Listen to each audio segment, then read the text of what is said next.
II. Combray. I.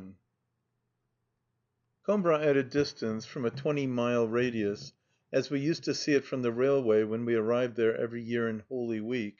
was no more than a church epitomizing the town, representing it, speaking of it and for it to the horizon. And as one drew near, gathering close about its long dark cloak, sheltering from the wind on the open plain, as a shepherd gathers his sheep, the woolly grey backs of its flocking houses, which a fragment of its medieval ramparts enclosed, here and there, in an outline as scrupulously circular as that of a little town in a primitive painting. To live in, Combray was a trifle depressing, like its streets, whose houses, built of the blackened stone of the country, fronted with outside steps, capped with gables which projected long shadows downwards, were so dark that one had, as soon as the sun began to go down, to draw back the curtains in the sitting-room windows. Streets with the solemn names of saints, not a few of whom figured in the history of the early lords of Combray, such as the Rue Saint Hilaire, the Rue Saint Jacques, in which my aunt's house stood, Rue Saint Hildegarde, which ran past her railings, and the Rue du Saint Esprit, on which the little garden gate opened. And these Combray streets exist in so remote a quarter of my memory, painted in colours so different from those in which the world is decked for me to day, that in fact one and all of them, and the church which towered above them in the square, seem to me now more unsubstantial than the projections of my magic lantern; while at times I feel that to be able to cross the Rue Saint Hilaire again, to engage a room in the Rue de l'Oiseau, in the old hostelry of the Oiseau Flèche, from whose windows in the pavement used to rise a smell of cooking which rises still in my mind, now and then, in the same warm gusts of comfort, would be to secure a contact with the unseen world more marvellously supernatural than it would be to make Golo's acquaintance and to chat with Geneviève de Brabant. My grandfather's cousin, by courtesy my great aunt, with whom we used to stay, was the mother of that Aunt Léonie who, since her husband's, my uncle Octave's death, had gradually declined to leave, first Combray, then her house in Combray, then her bedroom, and finally her bed, and who now never came down, but lay perpetually in an indefinite condition of grief, physical exhaustion, illness, obsessions, and religious observances. Her own room looked out over the Rue Saint Jacques, which ran a long way further to end in the Grand Pré, as distinct from the Petit Pré, a green space in the centre of the town where three streets met, and which, monotonous and grey, with the three high steps of stone before almost every one of its doors, seemed like a deep furrow cut by some sculptor of Gothic images in the very block of stone out of which he had fashioned a Calvary or a crib. My aunt's life was now practically confined to two adjoining rooms, in one of which she would rest in the afternoon while they aired the other. They were rooms of that country order which, just as in certain climes whole tracts of air or ocean are illuminated or scented by myriads of protozoa which we cannot see, fascinate our sense of smell with the countless odors springing from their own special virtues, wisdom, habits, a whole secret system of life, invisible, superabundant, and profoundly moral, which their atmosphere holds in solution. Smells natural enough indeed, and coloured by circumstances as are those of the neighbouring countryside, but already humanized, domesticated, confined, an exquisite, skilful, limpid jelly, blending all the fruits of the season which have left the orchard for the store‐room, smells changing with the year, but plenishing, domestic smells, which compensate for the sharpness of hoar frost with the sweet savour of warm bread, smells lazy and punctual as a village clock, roving smells, pious smells, rejoicing in a peace which brings only an increase of anxiety, and in a prosiness which serves as a deep source of poetry to the stranger who passes through their midst without having lived amongst them. The air of those rooms was saturated with the fine bouquet of a silence so nourishing, so succulent, that I could not enter them without a sort of greedy enjoyment, particularly on those first mornings, chilly still, of the Easter holidays, when I could taste it more fully. Because I had just arrived then at Combray before I went in to wish my aunt good day, I would be kept waiting a little time in the outer room, where the sun, a wintry sun still, had crept in to warm itself before the fire, lighted already between its two brick sides, and plastering all the room and everything in it with a smell of soot, making the room like one of those great open hearths which one finds in the country, or one of the canopied mantelpieces in old castles under which one sits hoping that in the world outside it is raining or snowing, hoping almost for a catastrophic deluge to add the romance of shelter and security to the comfort of a snug retreat. I would turn to and fro between the prayer desk and the stamped velvet armchairs, each one always draped in its crocheted antimacassar, while the fire, baking like a pie the appetizing smells with which the air of the room was thickly clotted, which the dewy and sunny freshness of the morning had already raised and started to set, puffed them and glazed them and fluted them and swelled them into an invisible though not impalpable country cake, an immense puff pastry, in which, barely waiting to savor the crustier, more delicate, more respectable, but also drier smells of the cupboard, the chest of drawers, and the patterned wall-paper, I always returned with an unconfessed gluttony to bury myself in the nondescript, rosinous, dull, indigestible, and fruity smell of the flowered quilt. In the next room I could hear my aunt talking quietly to herself. She never spoke save in low tones, because she believed that there was something broken in her head and floating loose there, which she might displace by talking too loud. But she never remained for long, even when alone, without saying something, because she believed that it was good for her throat, and that by keeping the blood there in circulation it would make less frequent the chokings and other pains to which she was liable. Besides, in the life of complete inertia which she led, she attached to the least of her sensations an extraordinary importance, endowed them with a protean ubiquity which made it difficult for her to keep them secret, and, failing a confidant to whom she might communicate them, she used to promulgate them to herself in an unceasing monologue, which was her sole form of activity. Unfortunately, having formed the habit of thinking aloud, she did not always take care to see that there was no one in the adjoining room, and I would often hear her saying to herself, "I must not forget that I never slept a wink," for never sleeping a wink was her great claim to distinction, and one admitted and respected in our household vocabulary. In the morning Françoise would not call her, but would simply come to her. During the day, when my aunt wished to take a nap, we used to say just that she wished to be quiet or to rest. And when in conversation she so far forgot herself as to say, "What made me wake up?" or "I dreamed that," she would flush and at once correct herself. After waiting a minute I would go in and kiss her. Françoise would be making her tea, or, if my aunt were feeling upset, she would ask instead for her tisane, and it would be my duty to shake out of the chemist's little package on to a plate the amount of lime blossom required for infusion in boiling water.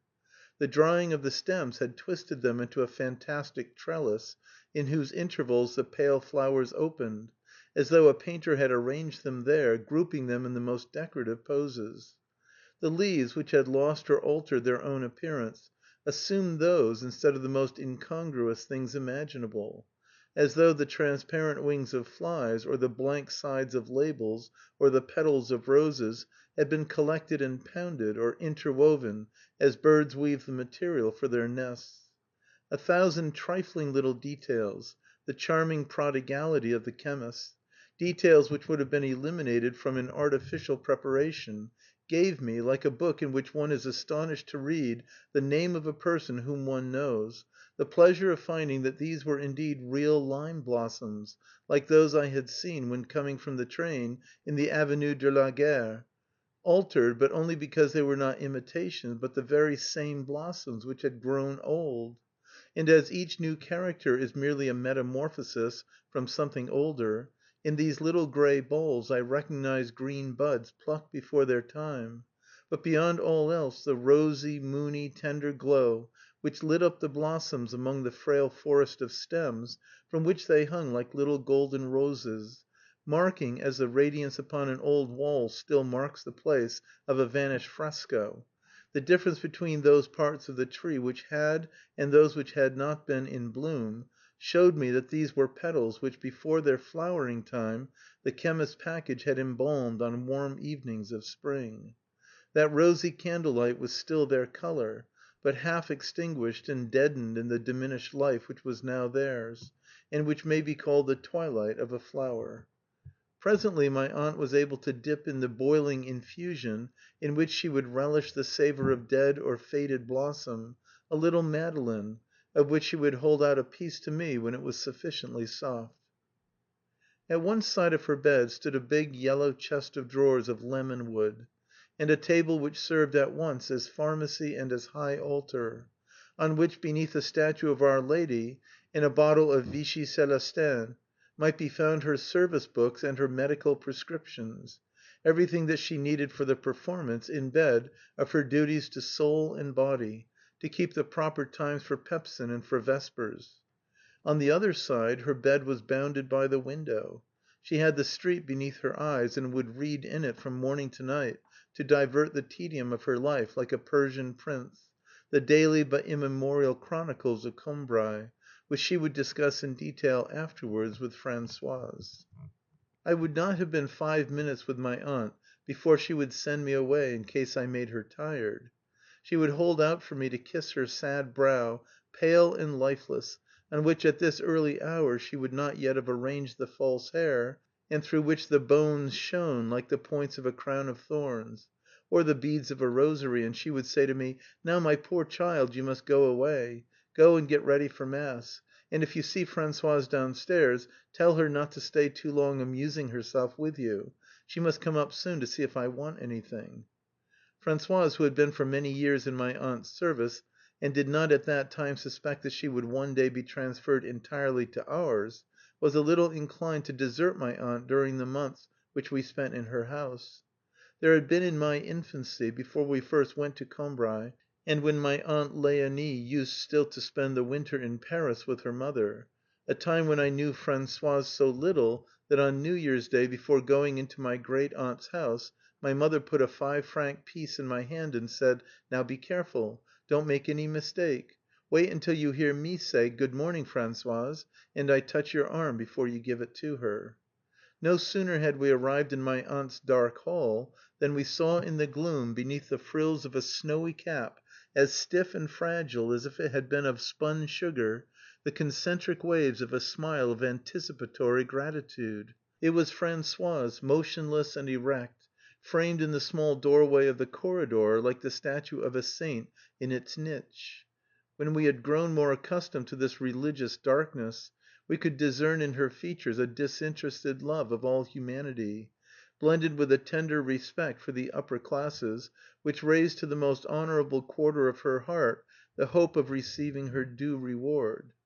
Mamma pinched my arm sharply and said in a loud voice, "Good morning, Françoise." At this signal my fingers parted, and I let fall the coin, which found a receptacle in a confused but outstretched hand. But since we had begun to go to Combray, there was no one I knew better than Françoise. We were her favourites, and in the first years at least, while she showed the same consideration for us as for my aunt, she enjoyed us with a keener relish, because we had, in addition to our dignity as part of the family, for she had for those invisible bonds by which community of blood unites the members of a family as much respect as any Greek tragedian, the fresh charm of not being her customary employers. And so with what joy would she welcome us, with what sorrow complain that the weather was still so bad for us, on the day of our arrival, just before Easter, when there was often an icy wind. While Mamma inquired after her daughter and her nephews, and if her grandson was good looking, and what they were going to make of him, and whether he took after his granny. Later, when no one else was in the room, Mamma, who knew that Françoise was still mourning for her parents, who had been dead for years, would speak of them kindly, asking her endless little questions about them and their lives. She had guessed that Françoise was not over fond of her son in law, and that he spoiled the pleasure she found in visiting her daughter, as the two could not talk so freely when he was there. And so one day, when Françoise was going to their house, some miles from Combray, Mamma said to her with a smile, "Tell me, Françoise, if Julian has had to go away, and you have Marguerite to yourself all day, you will be very sorry, but will make the best of it, won't you?" And Françoise answered, laughing, "Madame knows everything. Madame is worse than the X rays." She pronounced X with an affectation of difficulty, and with a smile in deprecation of her, an unlettered woman's, daring to employ a scientific term. "They brought here from Madame Octave, which see what is in your heart." And she went off, disturbed that any one should be caring about her, perhaps anxious that we should not see her in tears. Mamma was the first person who had given her the pleasure of feeling that her peasant existence, with its simple joys and sorrows, might offer some interest, might be a source of grief or pleasure to some one other than herself.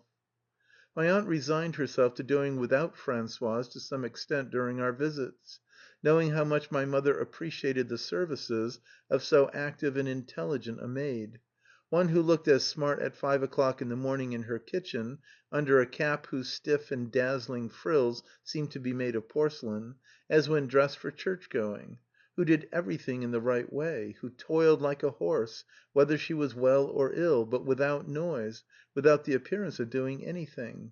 The only one of my aunt's maids who, when Mamma asked for hot water or black coffee, would bring them actually boiling. She was one of those servants who in a household seem least satisfactory, at first, to a stranger, doubtless because they take no pains to make a conquest of him, and show him no special attention, knowing very well that they have no real need of him, that he will cease to be invited to the house sooner than they will be dismissed from it;